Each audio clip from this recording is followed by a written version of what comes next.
Olá, boa tarde a todas e a todos. Tenho o prazer hoje de novamente iniciar mais um dos nossos webinars, né, chamados Webinar de Conhecimento, né? E hoje com o tema Excelência em Gestão de Cidade. Um caso prático de sucesso, vamos falar de uma cidade chamada Itabira, e temos, né, a honra e a felicidade de ter conosco Marco Lage, o próprio prefeito de Itabira. Marco Lage, muito obrigado por ter aceito o nosso convite, estar aqui conosco para compartilhar não só a experiência em Itabira e toda a sua experiência na área de gestão e municípios. Eu que agradeço, Dalcha, e cumprimento a você, todos da FNQ, e todos que estão aí participando desse webinar. Então, com muito prazer de poder compartilhar essa recente experiência, mas já com alguns cases para que a gente possa apresentar. Muito legal.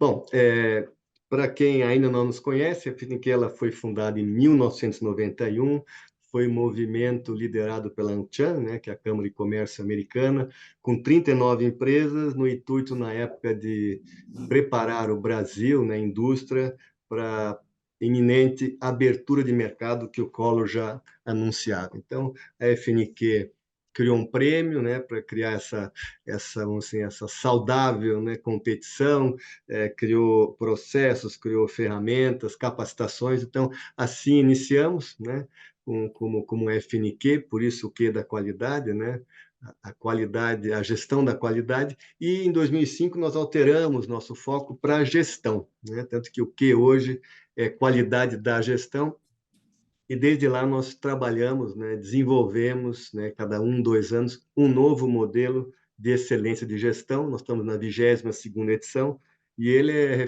reflexo, ele é consequência de um trabalho de 2 anos com várias pessoas, um núcleo próprio, especialistas acadêmicos, a gente entrevista empresas, e também a gente verifica os modelos mais novos em qualidade em gestão que existem. Então, essa 22ª edição hoje, ela tem alguns fundamentos, eu não vou entrar em detalhe, porque depois nós podemos compartilhar, a Patrícia, aqui em nosso site, mas a gente fala do tema compromisso, de responsabilidade, entra o tema da ESG, liderança, o tema do pensamento sistêmico, porque o modelo é um modelo integrador de processos, inovação, o tema da cultura, que é um tema muito importante e não é, vamos dizer assim, tão cultuado, duas em uma palavra, mas não é tão seguido nas empresas, tão fomentado, e o tema resultados. Nada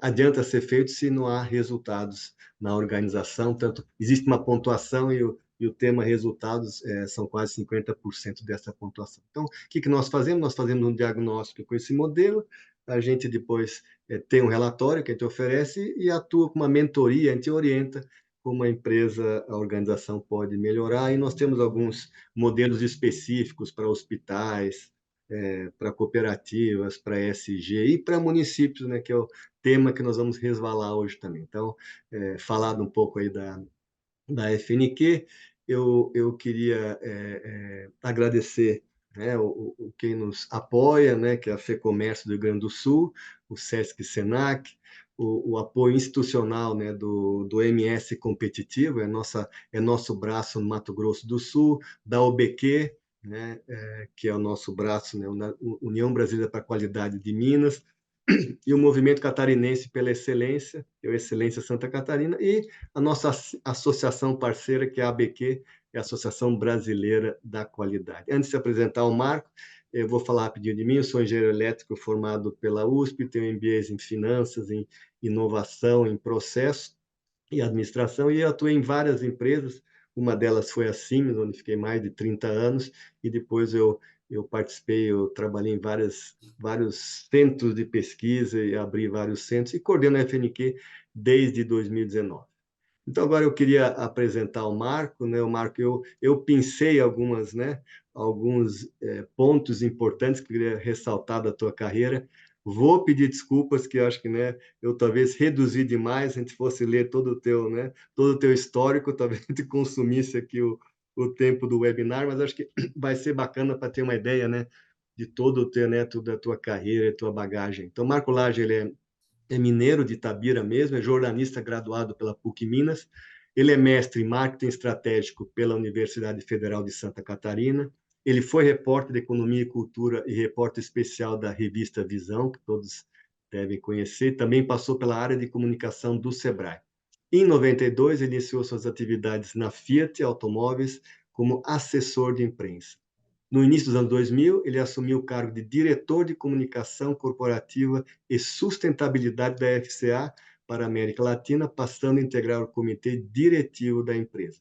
Ele foi vice-presidente da Casa Fiat de Cultura, do Conselho Deliberativo da Associação Brasileira de Comunicação Empresarial, a ABERJ, e da Associação Comercial de Minas. Ele ocupou a função de diretor-coordenador voluntário do Instituto Minas pela Paz, instituição ligada à Federação das Indústrias de Minas Gerais, a FIENG. Ele recebeu 2 vezes o prêmio Personalidade do Ano em Comunicação Empresarial pela BERJ, em 98 e 2012, e outras 2 vezes o prêmio USP de Comunicação Corporativa em 2004 e 2006. Em 2015, foi eleito executivo do ano do prêmio Top Mega Brasil de Comunicação Corporativa. Depois que ele deixou a Fiat, ele foi vice-presidente executivo do Cruzeiro. Depois vai contar um pouco essa experiência, né? Trabalhar num time de futebol. E, posteriormente, assumiu a diretoria de Relações Institucionais e Comunicação da CEMIG, de onde ele saiu para disputar a prefeitura de Itabira, onde ele foi eleito com 51% dos votos na primeira eleição. Na gestão pública, ele foi presidente do Consórcio Intermunicipal de Saúde do Centro-Leste, o CICEL, e é atual presidente da Associação dos Municípios da Microrregião do Médio Piracicaba, AMEP.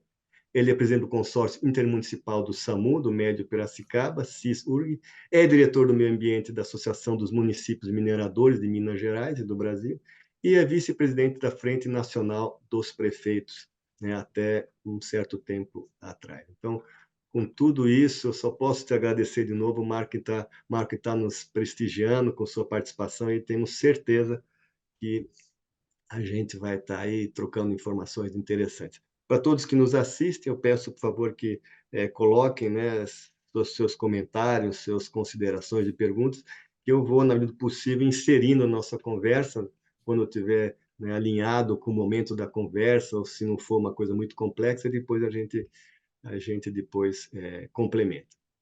Então, minha pergunta começa, então, Marco, com esse extenso currículo, né? Então, hoje, como prefeito, hoje que está atuando como prefeito, né? Eu queria saber quais dessas passagens, são vários tipos de passagem, comunicação, diretor, né? A parte de municípios, coordenar grupos, assim. Então, assim, qual que foi a tua experiência mais importante que você hoje traz para a gestão como prefeito? Você colocar um pouco assim, quão importante é essa trajetória também vindo da área privada, que isso não é muito comum na área pública, né, Marco? Bom, primeiro, mais uma vez, boa tarde a vocês. Eu fiquei 25 anos somente na Fiat Chrysler Automobiles, né, que é na indústria automobilística, convivendo com esse setor efervescente aí do mercado, que é a indústria automobilística. E foi quando a primeira vez eu tive contato com a FNQ, inclusive, desde aquela época, o BQ, a FNQ, nós tivemos parcerias nos processos de qualidade da própria Fiat. E, enfim, Fiat, depois a CEMIG, durante quase 2 anos, nós trazemos essa experiência da iniciativa privada para a iniciativa pública, para a gestão pública, e importante, porque a principal diferença é que nós viemos de uma cultura empresarial voltada a metas, né? a desenvolvimento de processos, qualidade, metas, né? Cumprimento de metas, entregas, que são fundamentais, resultados, trocando em miúdo. Isso, muitas vezes, no setor público, isso não é o mais importante. Às vezes, a política, ela sobrepõe, muitas vezes, os resultados concretos de investimentos, com resultado desses investimentos, no caso, para o nosso cliente aqui, que é a sociedade, que é a comunidade. Então, acho que nesses 3 anos e já para o 4º mês, né, 3 anos e 4 meses de governo, de experiência na iniciativa pública, a gente pôde promover aqui uma pequena revolução nesse aspecto, né, de trazer essa cultura, de desenvolver plano de metas, colocar secretários mais técnicos do que políticos, né, para Uhum. que eles sejam cobrados, inclusive, pelo cumprimento dessas metas, dos seus desempenhos, de fato, dar um resultado, deixar esse legado e trazer resultado dessa gestão pública. Então, isso, a régua, naturalmente, é mais alta. Houve, no Uhum. início, o primeiro ano, além do enfrentamento à pandemia da Covid-19, É o verdade, né? primeiro ano foi um ano de adaptação completa de todos. A minha Uhum. adaptação ao ritmo do setor, do sistema do serviço público e a adaptação do sistema às minhas exigências e aos nossos planos de metas bastante ousados, bastante hard, né? Então, nesse aspecto, foi pequeno conflito cultural ali no início, mas que se mostrou benéfico para a população. 3 anos e 4 meses depois, os resultados têm se mostrado muito, muito interessantes. Muito legal. Você falou duas coisas na sequência que eu achei interessante. Primeiro, eu tive que me adaptar, né, à cultura, né, do setor público. Depois, lentamente, acho que, né, o ecossistema, né, a área pública teve que se adaptar a você, porque você estava trazendo novos conceitos. Não foi nada assim muito, né, muito chocante, foi lento imagino, né, se adaptar primeiro, entender, aí depois trazer todos os conceitos que você, né, vivenciou durante a tua carreira. E aí a gente vai falar um pouco do tema específico de Itabira. Aí eu conheço, muitos conhecem, mas talvez nem todos conheçam, né, Itabira. Então, se você pudesse falar um pouco, né, da cidade, né, da parte cultural, tem coisas bem bacanas aí que nem todos sabem, tenho certeza. Sem dúvida, é uma cidade histórica, né, com mais de 300 anos de história dos seus primeiros arruamentos aqui, com mais emancipação política são 175 anos. Então, a cidade que já passou pelo ciclo do ouro, fez parte do ciclo do ouro de Minas Gerais e foi a primeira, foi o berço da mineração de ferro no Brasil, né? A Vale, a antiga Vale do Rio Doce, a companhia Vale, hoje Vale, nasceu através de um decreto do governo Getúlio Vargas, em 1942, começou a operar a primeira grande mina de minério de ferro do país, né? Então Pico do Cauê, tão declamado em verso e prosa pelo principal, o mais famoso itabirano, que é o poeta Carlos Drummond de Andrade, que é a terra do Carlos Drummond de Andrade. E talvez Itabira, até por isso, tenha sido, ou é, a cidade mais comentada na literatura do nosso país, em Ah, que função legal. dessa paixão e de todo esse debate que o Drummond fez através dos seus versos, em função da mineração, né? A agressividade da mineração, tudo aquilo que decompunha, né? Mudava a atmosfera e mudava a cidade a partir da década de 40, né? Então, são 81 anos, já entrando por 82 anos de mineração, uma cidade que traz também essa mistura cultural, da mistura da cultura operária da mineração, também com essa cultural, né? A cidade que Interessante. também foi inicialmente frequentada pelos ingleses, pelos franceses. Então, é uma cidade de uma vocação cultural muito viva, né? Muito Uhum. importante, e também com essa vocação industrial na mineração. Então, há essa mistura, e hoje a gente vive esse grande desafio que após anunciada a exaustão mineral para É. daqui a 10, 20 anos pela própria Vale, conforme né, o relatório que ela encaminha anualmente para a NISE, para a Bolsa de Nova York, onde ela tem capital aberto ali. Então, a gente se vê no desafio, que é um desafio provavelmente de todas as cidades mineradoras. E Uhum. Uhum. Itabira se apresenta como foi a pioneira na indústria da mineração no país, agora também ela vive esse grande drama que é se reinventar, né? Buscar uma transição econômica, construir um novo ciclo, pensar no novo ciclo econômico pós-mineração, né, depois de um século, daqui a pouco vai ser um século. Então, esse é o grande desafio que nós temos como prefeito, que a sociedade local tem, que a própria Vale tem, né, uma vez que agora, nos nossos conceitos de empresa moderna, de ESG, de reputação, Uhum. ela, naturalmente, também a companhia não pode mais, como aconteceu, né, pelo mundo afora há séculos, sobretudo as empresas de mineração, não deixar legados, deixar apenas as marcas indeléveis da mineração para trás e não deixar um legado socioeconômico, né? Então, esse é o nosso debate, o nosso desafio nesta cidade que é histórica, né? Tem um centro Uhum. histórico muito interessante, uma cidade cultural, uma cidade ainda hoje rica, né? Nono PIB de Minas Gerais, um estado que tem 853 municípios, Itabira se Nossa, coloca em nono lugar, mas que tem projeções dramáticas aí para o futuro. bacana. Bom, antes de falar nas estratégias, nas iniciativas para fazer frente e compensar, vamos dizer assim, esse fato, eu queria que você explicasse um pouco, na chamada estava bem claro que Itabira ganhou 2 vezes consecutivas o prêmio Municípios Mineradores, enquanto não assim, enquanto há minério, né? Vamos dizer assim. Então, eu queria que você explicasse um pouco o que levou isso, né? Né? Por que ganhou 2 vezes? Qual que foi o trabalho que está sendo feito? Acho que vale a pena ressaltar isso para quem está nos assistindo aqui.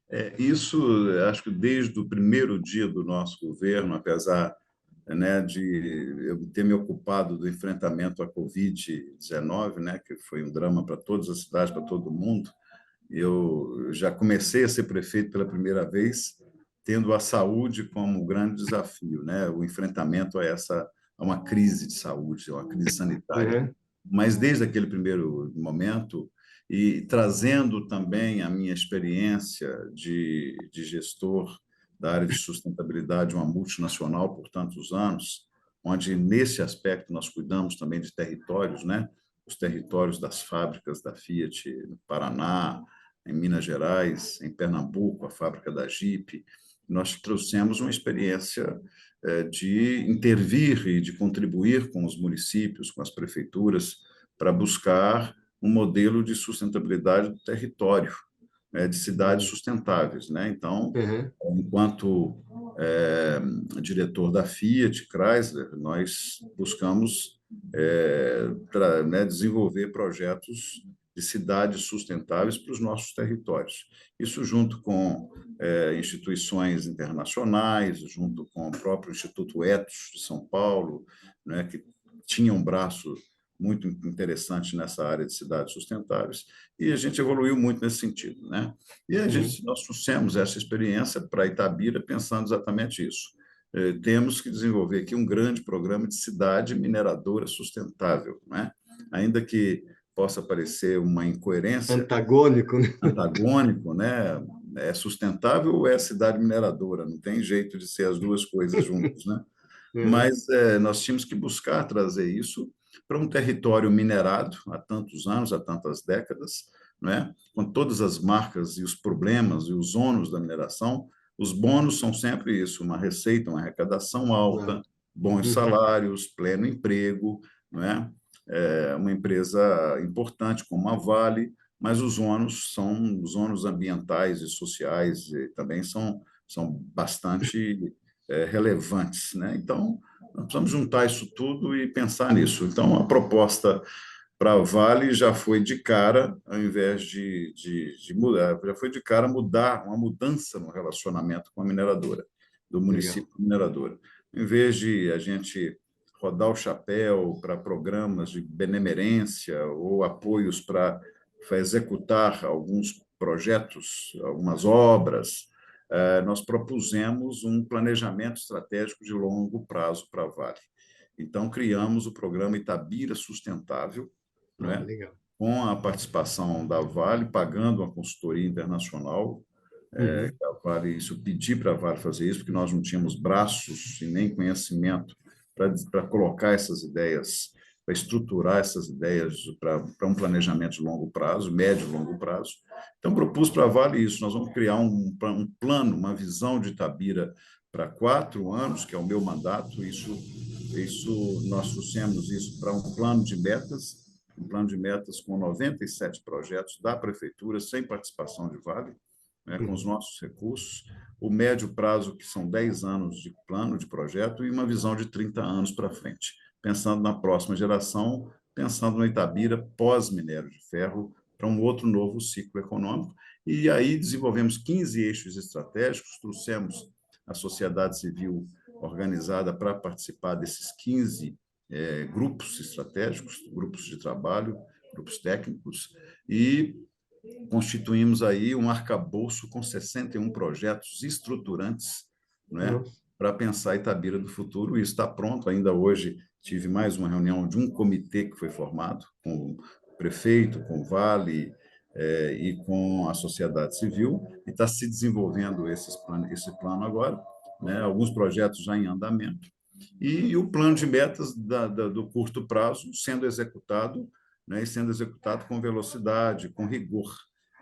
Aquilo que eu trouxe de iniciativa privada, com um PMO, com um acompanhamento em cada secretaria, com cronograma, respeito ao orçamento, e tudo aquilo que a gente vivencia na iniciativa privada, não é? E trouxemos, estamos trazendo e fizemos essa adaptação. Eu acho que esses dois fatores, e com os resultados que já estamos colhendo nesses 3 anos, acho que influenciou muito na escolha de como, pela segunda vez, dessa pesquisa aí, para que a gente pudesse ganhar o prêmio 2 vezes consecutiva como melhor gestão entre as cidades mineradoras do Brasil. Não, legal, bacana essa integração. Não sabia que teve esse trabalho conjunto aí de Vale com vocês nessa linha da estratégia e sustentabilidade. Muito bacana. Agora, você comentou de quantos são? 15 eixos, né? Que você falou que vocês definiram, né? São 15 eixos estruturantes, mas que nos levam e que nos levarão, né, a várias vertentes de diversificação econômica. Sim. Isso significa que todo o dinheiro que for colocado nesses projetos vão nos levar para um lugar que é a autonomia da cidade, a independência da mineração. Esse é o propósito. Não, legal. E aí você poderia, não sei, pescar algum desses eixos, falar um pouco, né? Não Não, sei, os dois, três, quatro, é interessantes, né? um deles é infraestrutura, por exemplo, que é assim, o mais importante, é o inicial, né? Ele, por exemplo, o da infraestrutura, ele prevê a duplicação da rodovia que liga a cidade de Itabira, que são 36 quilômetros, até a BR-381, Olha né, só. que passa perto aqui, que vai nos levar para Belo Horizonte, para a capital. E com essa duplicação, Itabira fica 1 hora, ela baixa de 2 horas de tempo para 1 hora e Olha só. 15 até a capital, e passa depois com o Rodoanel sendo construído em Belo Horizonte, vai passar também a 1 hora e pouquinho até o aeroporto de Confins. Então, isso se coloca Fantástico. Itabira dentro da região metropolitana de Belo Horizonte, que já está sufocada, já está saturada, né, como região industrial. Então, você abre aí Um uma, uma, leque uma enorme. oportunidade muito grande, né, para a reindustrialização de Itabira, para que Itabira, do ponto de vista logístico, Isso que é, tenha, não é mais um empecilho a logística, né? De uma, não é mais de um uma, de uma empecilho, fábrica se localizar lá, por exemplo. que é uma obra, por exemplo, estratégica, que vai viabilizar outras vertentes econômicas, né, como o próprio polo médico. Então, nós estamos criando, ainda ontem lançamos um hub de inovação em saúde, pensando no bem-estar, né, como políticas públicas, mas também pensando num polo econômico da saúde em Itabira, que está se transformando num macropolo regional de saúde para atender 1 milhão de pessoas e avançar com a saúde com atendimento da alta complexidade, né, e aí sim trazer os negócios de saúde para a cidade, que é um outro ponto, né, é um outro pilar, né? O outro é o agronegócio, porque nós temos 1.000 quilômetros quadrados de território rural, né, mas que participa só com 1% do PIB da cidade. Então, tem um potencial enorme, é terra fértil, mas que é pouco utilizada.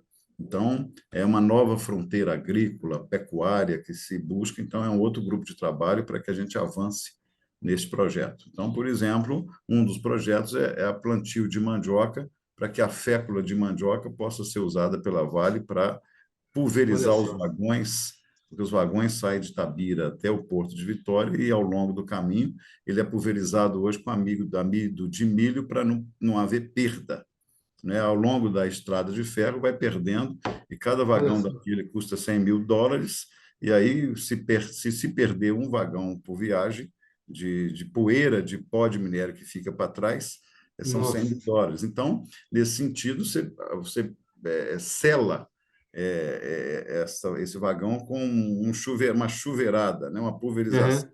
de amido de milho. Então, como a gente tem uma vocação da mandioca, a fécula de mandioca é até melhor para isso. Então, nós vamos estar desenvolvendo uma nova fronteira agrícola de mandioca para o Legal. município, para E já tem fornecer o mercado direto do lado, que é a Vale, mercado né? do lado, mercado do lado. Fantástico, né? E a Vale compra hoje o amido de milho do sul de Minas, por exemplo. Então, Então, então são vários projetos. O projeto do Polo de Educação é outro, né, para quando se eu tive lá, quando eu fui visitar vocês pela primeira vez, né? Acho que um dos seus secretários, né, deu um giro, etc. Essa parte de educação é um foco bem grande que vocês estão dando, é né? outro polo que está no GT de trabalho, está nesse projeto de Itabira Sustentável, onde nós já temos duas universidades, a Unifei, que é um projeto mais ou menos parado, Universidade Federal, que é uma universidade de tecnologia, então ele precisa se avançar, então tem um planejamento agora para avançar, mais ou menos parado há 15 anos e precisa de decolar, e o outro é a Fundação de Ensino, onde nós já trouxemos dentro desse projeto a Faculdade de Medicina para Itabira. Já se Ah, tá. iniciou, estamos na segunda turma, e a Faculdade de Medicina vai formar os médicos para esse polo econômico da saúde que está sendo desenhado no futuro. Então, um projeto vai se conectando com o outro em uma rede estratégica para exatamente a gente formatar e ir construindo essas novas vertentes econômicas. Então, tudo se interliga e todo Uhum, investimento que é feito ali, ele não é em vão, ele tem que somar, ele tem que contribuir com essa jornada. uhum. Essa universidade de medicina não tem nada a ver com a Unifei, é uma segunda. Não, essa é uma segunda que já está instalada com os laboratórios mais modernos do Brasil. Foram R$ 30 milhões de investimentos dentro do programa Itabira Sustentável, ou seja, a parte principal financiada pela Vale dentro desse compromisso, né? Uhum. E já instalamos os laboratórios que são os mais modernos, com robôs impressionantes, ou seja, menos cadáveres, mais robôs, né, para os Legal. estudos médicos. Legal. E é do zero, não é ligado a uma outra universidade, não é um braço de outra já existente, Não, ou é? não, nós só trouxemos a consultoria técnica de uma universidade, de uma faculdade de medicina já consagrada tecnicamente, que é a Faculdade de Ciências Médicas de Belo Horizonte. E quem Legal. conhece sabe que é uma das melhores do Brasil. Então, nós Uhum. trouxemos professores, métodos de ensino, nós trouxemos toda a tecnologia das ciências médicas, né, na formação desses médicos. Não, legal. Você viu lá que eu me apresentei no início, eu tenho aí quase 40 anos de inovação e uma coisa que também me chamou a atenção e leio bastante sobre Itabira, o foco que se está dando também vamos dizer, um polo tecnológico lá na área de inovação, não é também? É, exatamente aproveitando, sobretudo, essa expertise, essa vocação da Unifei.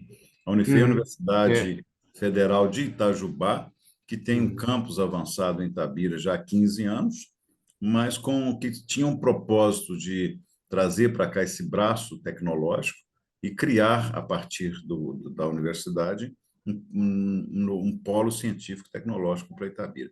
Esse projeto parou no tempo, né? Uhum. Nesses anos todos, nesses últimos 15 anos, o que nós estamos fazendo é retomando isso agora dentro dessa plataforma, né, voltada à diversificação econômica. Seria também um foco é trazer startups para a região? Trazer startups. Inclusive, o Hub da Inovação já é um primeiro que vai estar trazendo, já está chegando startups voltados a inovar na área de saúde, né? Puxa, que legal. Inovação tecnológica na área de saúde. E a própria Unifei também se preparando para ter o curso é a Universidade de Engenharia, mas tem um Uhum. curso de pós-graduação em robótica, em tecnologia para a medicina. Hoje, como é esse novo mundo da medicina à distância, da robótica, de cirurgias que são feitas por médicos israelenses, feitas em pacientes em São Paulo. Hoje tem uma série de possibilidades, né? E Uhum. que esses profissionais eles podem ser formados em Itabira, é isso que a gente vislumbra para o futuro.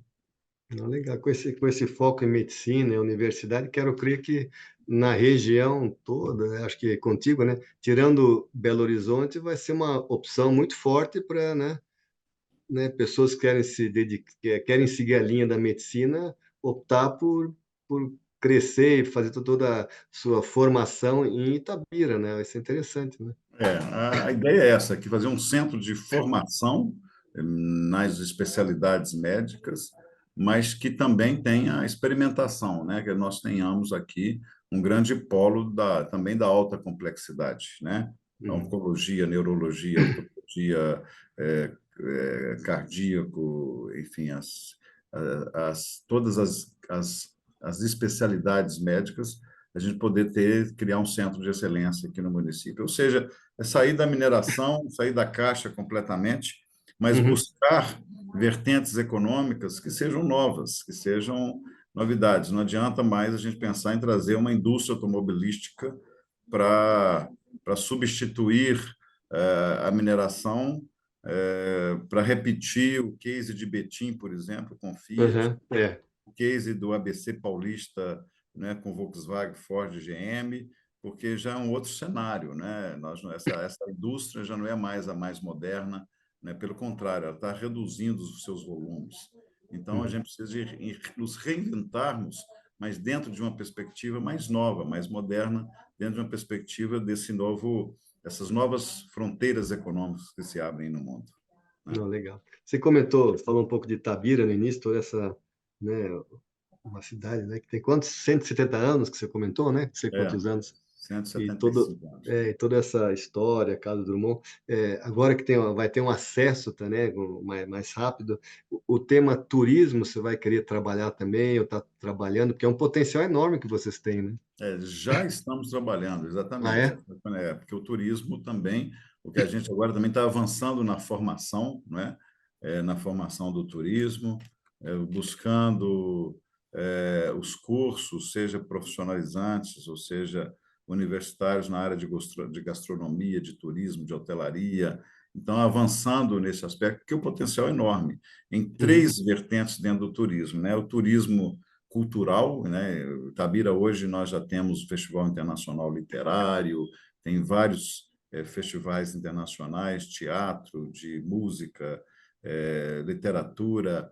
Então nós estamos buscando ampliar essas opções do lazer e do turismo cultural, do turismo histórico também, não é um Ouro Preto, mas aqui tem muita história para contar dos primórdios da mineração em Minas Gerais, do ciclo do ouro, inclusive, né? Tem 9 museus, então nós estamos potencializando esses museus, ah, que legal. reformando, reestruturando na sua museologia também, para exatamente fomentar esse turismo cultural de um lado. Tem o turismo ecológico, rural, é esse mesmo território que tem uma nova oportunidade para o agro, Uhum, também ele se aplica também para o turismo, porque é uma região muito bonita, é uma região de muitas cachoeiras, muitos cânions, uma beleza natural realmente impressionante, e pouco explorada, que começa a ser mais explorada agora, com uma cultura rural, uma cultura do tropeirismo muito grande, não é? E é por onde passou a Estrada Real, ligando Diamantina, não é, no ciclo do diamante até Paraty, onde essas cargas iam sendo levadas para Portugal, para a Europa. Então, tem muita história para ser contada também na zona rural. E o legal. terceiro é o turismo da mineração. Né? Nós temos aqui um território minerado, cavas impressionantes. Então, Uhum. nós também, dentro do programa Itabira Sustentável, está prevista a criação de um geomuseu. Mas não é um geomuseu, seria o maior museu da mineração a céu aberto do mundo. Então, é Nossa, que isso que nós interessante. estamos projetando exatamente para que as pessoas possam conhecer a mineração do alto, com teleféricos e tendo as exposições né, que informam as exposições dentro de galerias, naturalmente, né, Uhum. mas também essa possibilidade de visitar um território minerado, e o primeiro do Brasil, nesse sentido, um pico do Cauê, como declamou Uhum. Drummond, né, que virou uma grande cava, né, que ele cresceu para Uhum. baixo.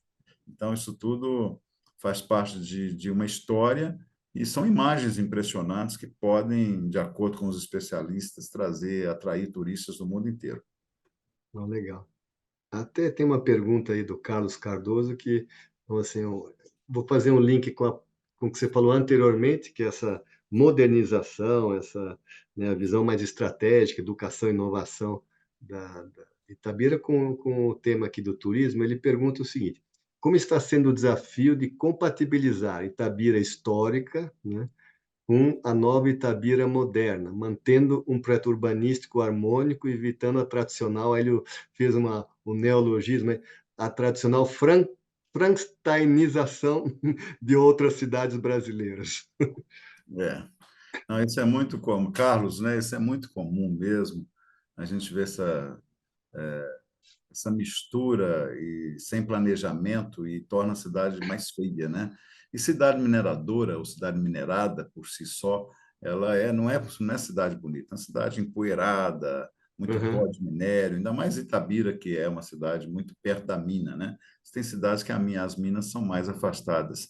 Aqui não, as minas nasceram, elas foram exploradas em volta da cidade. Então, o cenário da própria Itabira aqui, em todos os lados, é um cenário de montanhas mineradas, né? E as cidades, por si, elas foram crescendo e foram se desenvolvendo de forma desordenada. Então, você tem o centro histórico, inclusive nós estamos com um projeto de revitalização do centro histórico, um projeto muito bacana, com especialistas melhores do Brasil desenvolvendo isso, que a gente vai garantir a não descaracterização do centro histórico, que aí Uhum. é um elemento para o turismo muito importante, e também a reocupação do centro histórico, que ele foi abandonado ao Uhum. longo dos anos, os casarões fechados, o antigo centro comercial mudou de lugar, né, as lojas fechadas. Então, tem um programa de revitalização física e a reocupação do centro histórico com as startups novas que vão chegar, exemplo do Porto Digital de Pernambuco, Ah, que com, legal. também com residências estudantis, exemplo de Ouro Preto, e, os corredores gastronômicos para o turismo. Então, isso tudo, dentro do nosso programa, está sendo reocupado o centro histórico e garantindo, né, ao centro histórico a manutenção e a revitalização e a manutenção dessa história aí.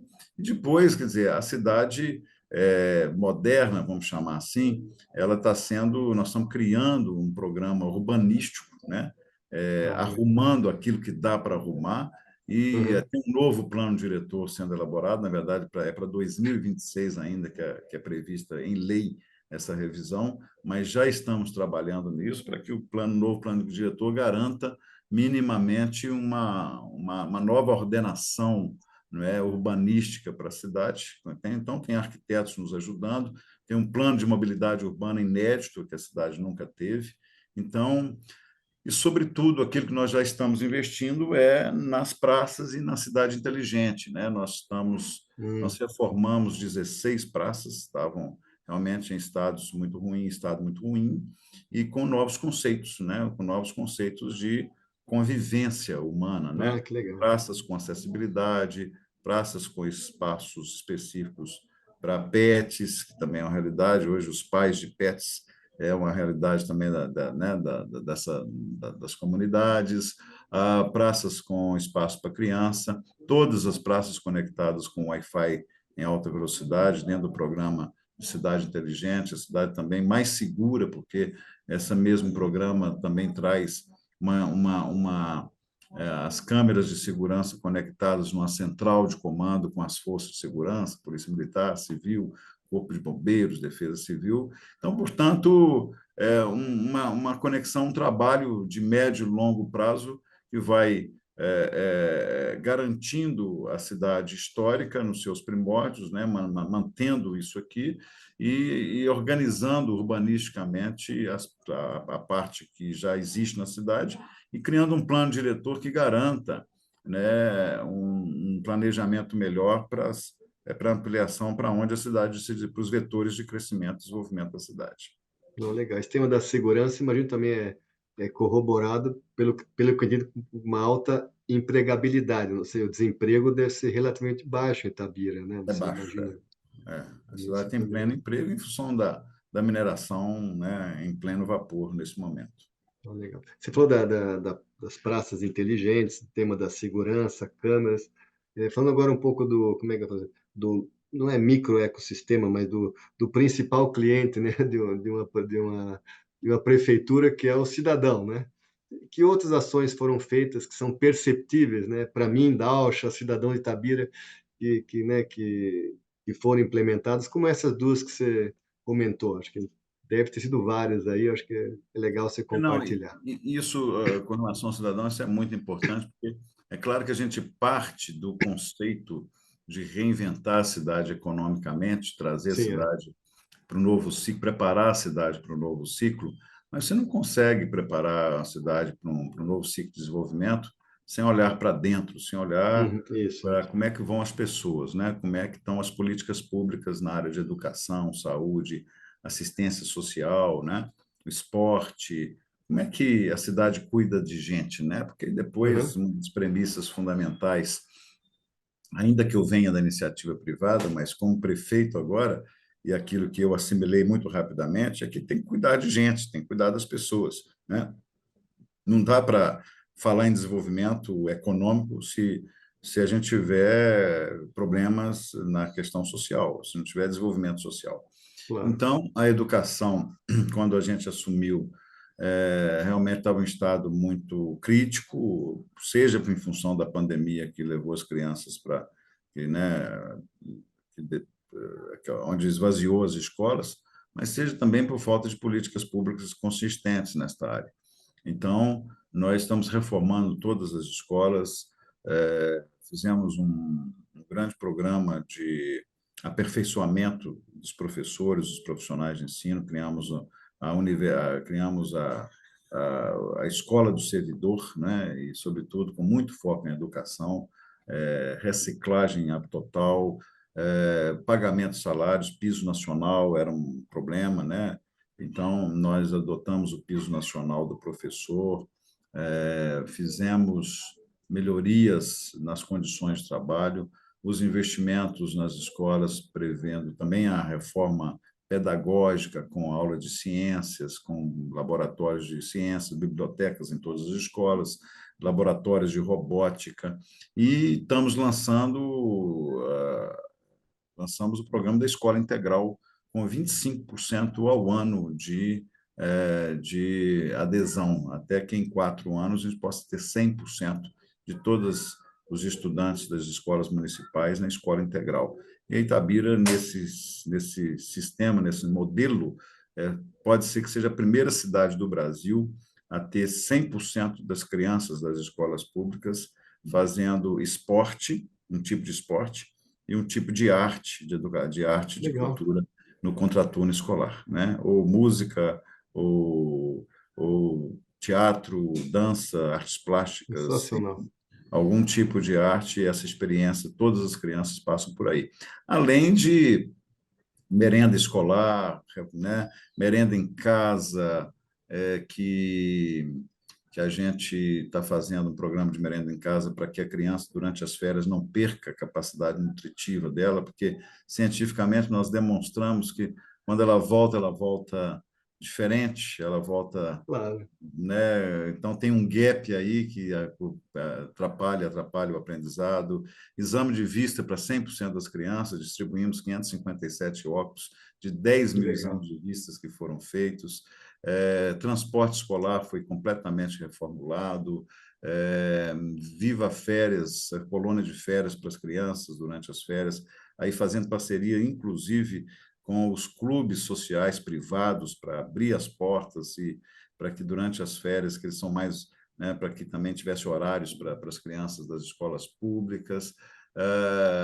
A creche tinha um déficit de creche de 1.320 vagas, nós estamos zerando no meio do ano agora, né? Construímos mais 5 creches, fizemos outras parcerias.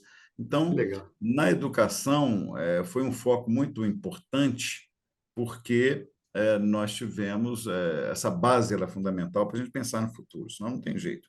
Na assistência Uhum. social também, identificamos 12,6% da população na condição de pobreza, extrema pobreza, e criamos programas não de benemerência, mas um programa, criamos o Facilita o Trabalho.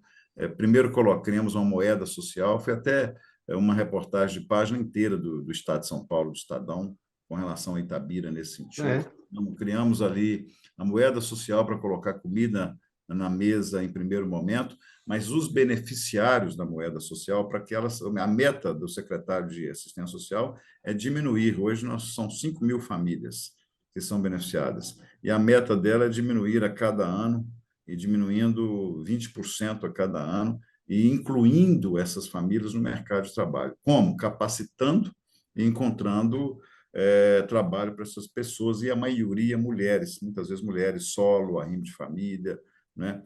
E com isso nós criamos também as fábricas sociais para empregar essas mulheres.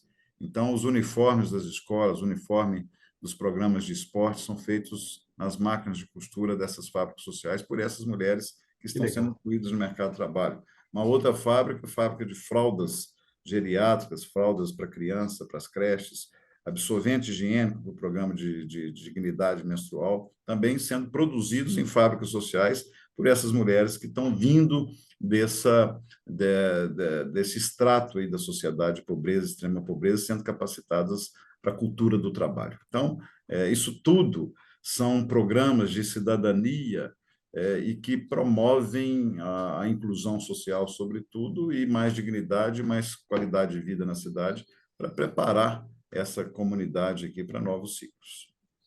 Bom, bacana. São Você alguns comentou exemplos, do. tem mais, mas esses são alguns Não, é exemplos. mais, nossa, todo mundo aqui, eu estou vendo os comentários, estou impressionados aqui, bacana. Você falou do artigo do Estado de São Paulo, eu sou assinante, mas eu não me lembro quando foi mais ou menos esse artigo, vou ver se eu resgato. Eu acho que foi em novembro do ano passado, por aí. É uma matéria que o Estado deu mostrando, facilita a solução que Itabira trouxe, exatamente mostrando isso, em vez de dar só o voucher, né, Claro. o voucher para o CAD único, para a população Uhum. inscrita no CAD único, o voucher para alimentação, além disso, quer dizer, esse cartão você pode comprar só no mercado, no comércio de Itabira, comida e gás de cozinha. Mas a Legal. meta é que essa mulher que tem esse cartão, ela está mapeada para ela ser treinada, capacitada e ser incluída no mercado de trabalho, numa cidade que tem pleno emprego. E, além do pleno emprego, nós estamos buscando novos empregos com as fábricas sociais, né? que, que a gente tem disponível, né? E aí, mapeando capacidade, tem gente que é analfabeta, e tem Uhum. gente que nunca foi, né? Que ainda analfabetismo funcional, tem mulher de 40 anos que nunca teve uma carteira assinada na vida e está tendo pela Nossa. primeira Uhum. vez, né? E que às vezes já é até avó, né? É muito comum nessas classes sociais, tem uma mulher de 40 anos, já avó, né? Com E certeza. que nunca trabalhou formalmente na vida, né? E às vezes Então, a avó de 10 crianças, né? pois é. Então, tem Legal. tudo isso, quer dizer, então é um movimento social, digamos assim, que é muito importante também nesse contexto todo que a gente, Bacana. né, de construção. Então, por isso que eu digo, é o desafio da diversificação econômica de um lado, mas o social do outro, que é um retrato do Brasil, e Itabira não é diferente, mas que a gente precisa né, acoplar esses dois objetivos. Não, legal. Você comentou no início que você já conhecia a FNQ, né, da época da Fiat, e né, você, em algum momento, nos convidou para fazer um trabalho de gestão, né, em Itabira, via o MEG. Então, eu queria entender, né, de você como é que veio essa, né, como é que veio essa ideia, o que que você achou desse projeto. Então, queria que você fizesse um depoimento aí, porque para nós, assim, foi uma experiência muito bacana, nova, embora nós tínhamos experiência aí com vários setores públicos ou, né, semipúblicos, mas no caso do nosso modelo, que até inclui uma ISO, né, que você conhece muito bem, a ISO 18091, e aí nós atuamos aí com vocês numa parceria, e isso se desenvolveu em larga escala com as secretarias. Queria que você comentasse um pouco desse projeto, né?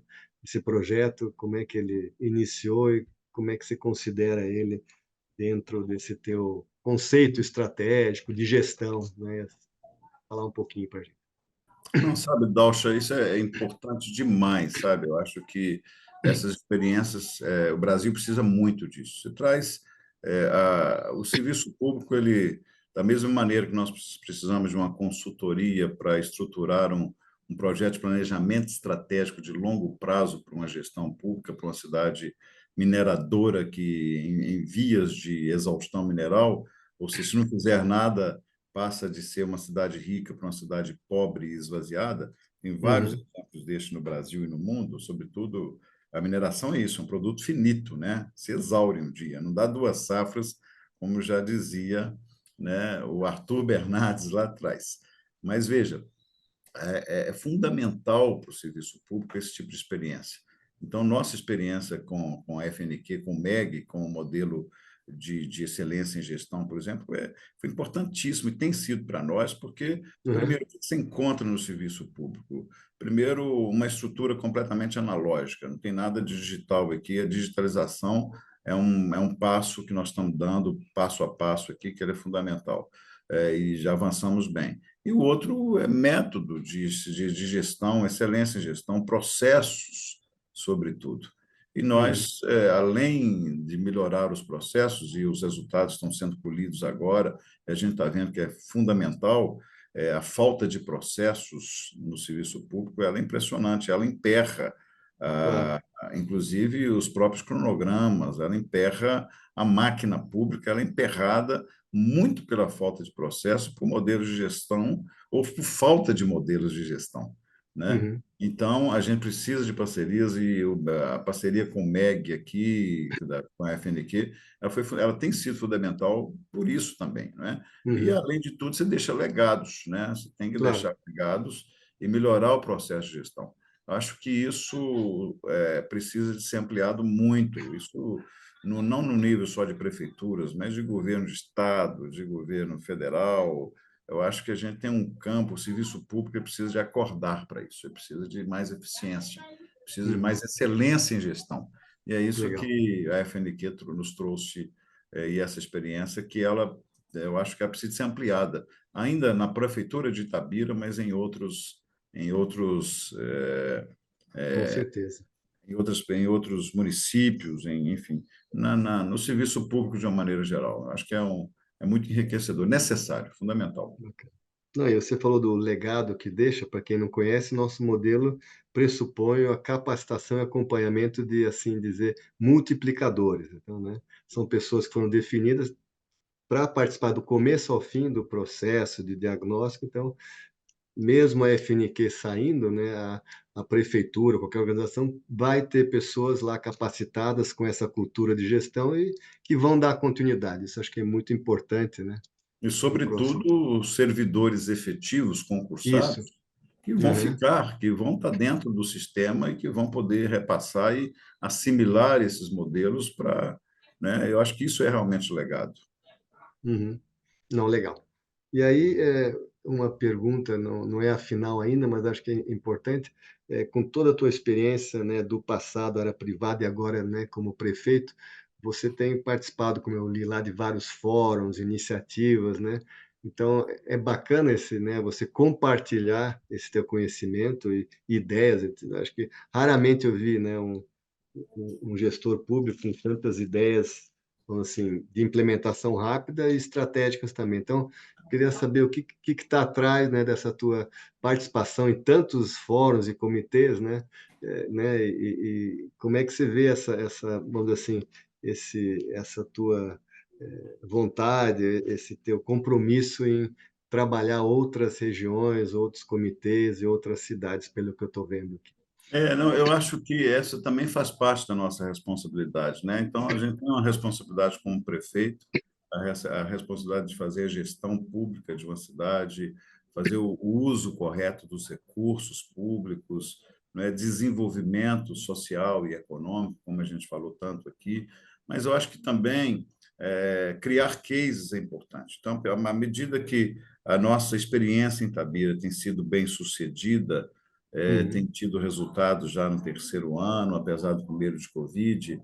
Eu acho que neste ano tem muitas entregas, apesar de ser um ano eleitoral, muitas entregas importantes, relevantes também, mas eu acho que poder compartilhar essa experiência, você só estimula.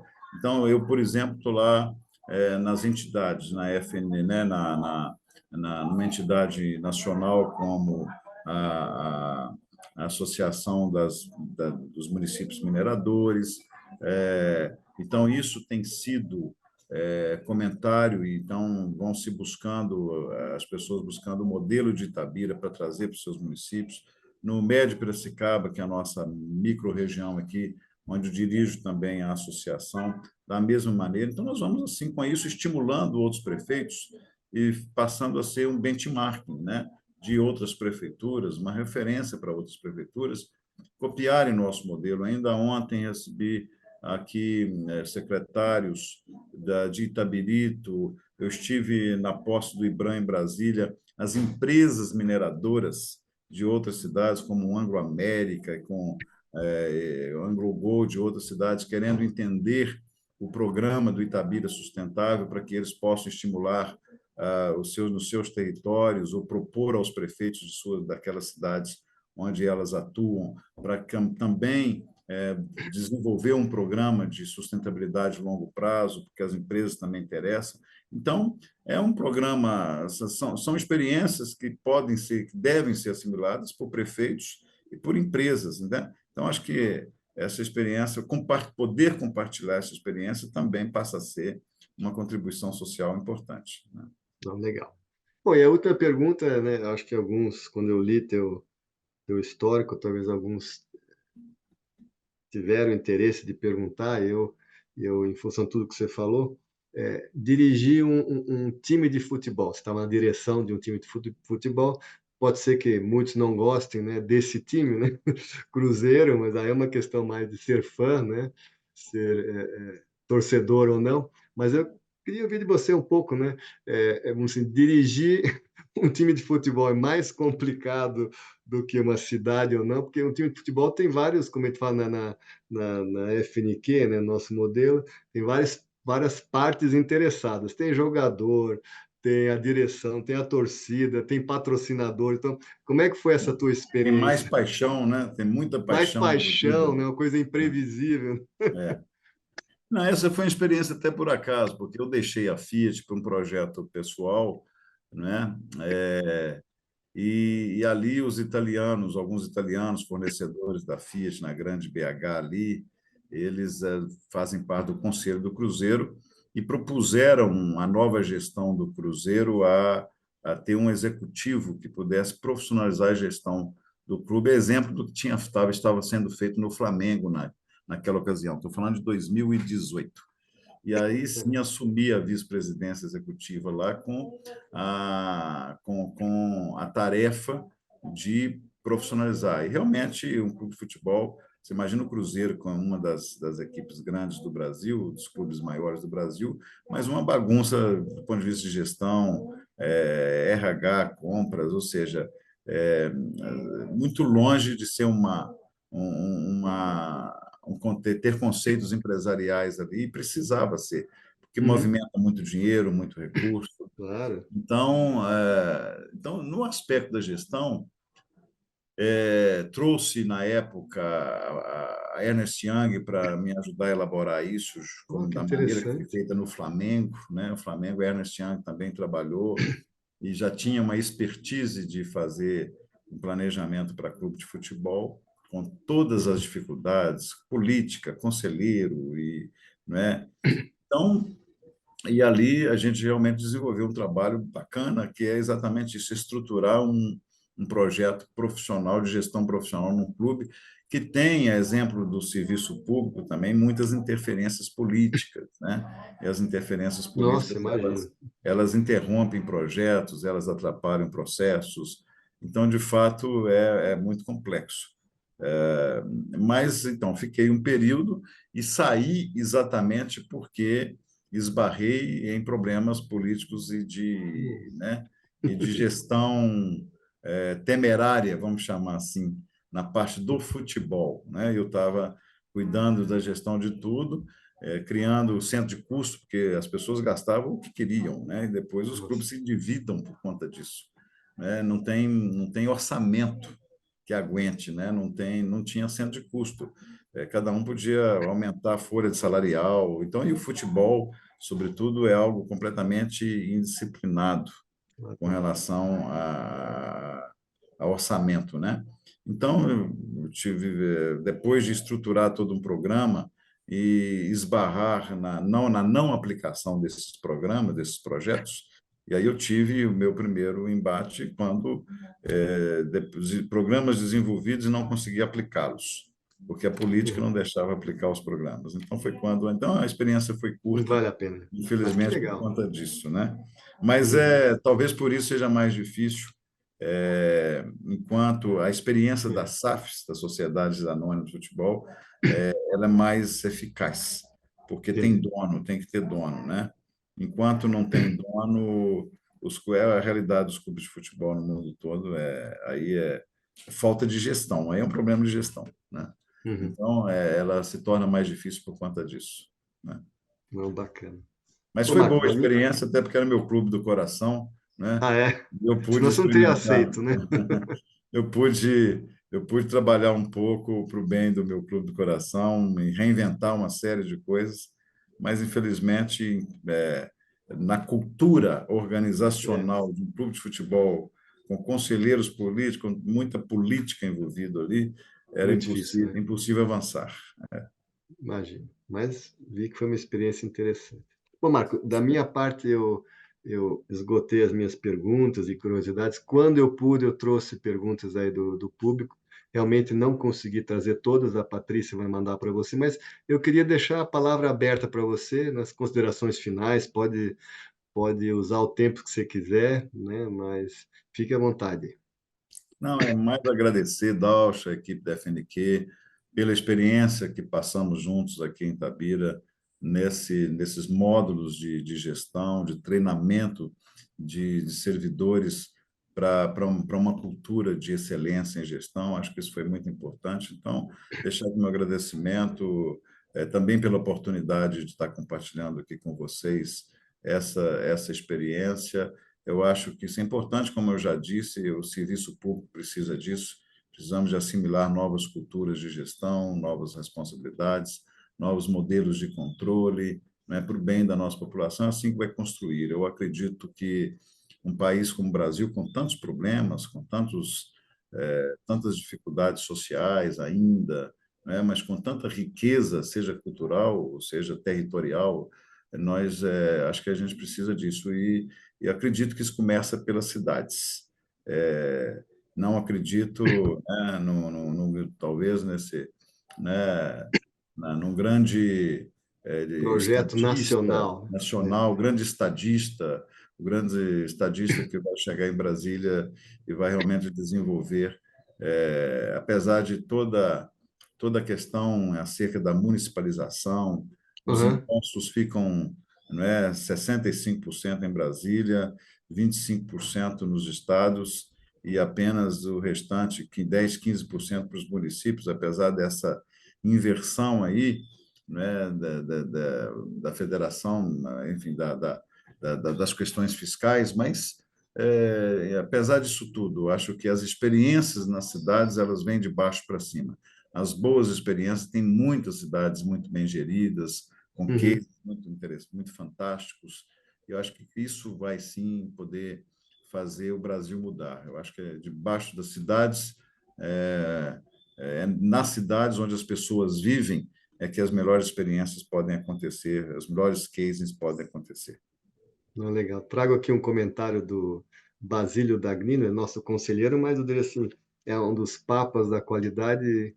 Pegando o gancho aqui, ele coloca assim: com 5.000 prefeitos seguindo esse exemplo, o Brasil estaria feito. Né? É um pouco por aí, viu, Basílio? Eu acho que é um pouco por aí. Eu acredito muito nisso, sabe? A grande transformação do nosso país, ela passa pela boa gestão nas cidades. Por isso que experiências como essa, modelos de gestão, digitalização, tecnologia nas gestões públicas, isso tudo eu acho que vai contribuir com essa mudança que todos nós esperamos para o nosso país. Não, legal. Veio aqui um grande parabéns efusivo do Cesarino, que foi quem coordenou o projeto aí com vocês. Ele diz aí, né, eu conheço, né, eu falo muito com ele, que ao contrário de outros projetos, que se trouxe esse projeto, se implantou, depois ele foi embora, mas realmente um projeto desse não fosse você, né, e os teus secretários alinhados, ele não teria conseguido acontecer, porque realmente são, né, várias vertentes, né, vários processos, vários níveis, né, de colaboradores, né, funcionários públicos, né, concursados e outros, então realmente ele parabeniza aí você por todo esse trabalho e apoio. Então, Eu que obrigado, agradeço. Marco, né? Eu vou só fazer mais uns comentários finais. Eu queria novamente agradecer ao SESC Senac do Rio Grande do Sul, ao MS Competitivo, Excelência Santa Catarina, Mato Grosso do Sul, com MS Competitivo, e a ABQ.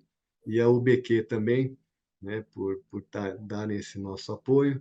Nós vamos ter daqui 2 semanas o próximo webinar com o Rogério Rockenbach, que trabalha numa auditoria, e ele vai falar um pouco da importância, né, da avaliação da ética, né, não é compliance, da ética dentro de organizações. É uma coisa, né, às vezes é meio subjetivo, mas é muito importante detectar, né, o grau de maturidade, né, de ética. Então, eu queria, né, agradecer a você, Marco, em nome de toda a equipe também, né, todos que participaram aqui, a quem está nos dando suporte aqui, a Aline, a Patrícia, a tua equipe também, que participou, o Matheus e outros colegas, e espero poder estar contando contigo em outros projetos. Conte com a gente, né? Eu tenho certeza que você vai Contarei. estar em outros ecossistemas e outras experiências, estamos sempre aí à disposição para dar apoio a você. Então, muito, muito obrigado. Né? E a todos um pedido que eu sempre faço, né? Dentro do nosso PDCA, qualquer ideia que vocês tenham, qualquer crítica, melhoria, por favor, nos passem que a gente implementa isso no próximo webinar. Então, muito obrigado, Marco, muito obrigado a todos, né? E tenham ainda uma boa semana. Tchau, tchau, até Um mais. abraço a todos. Um Tchau, abraço. tchau, obrigado.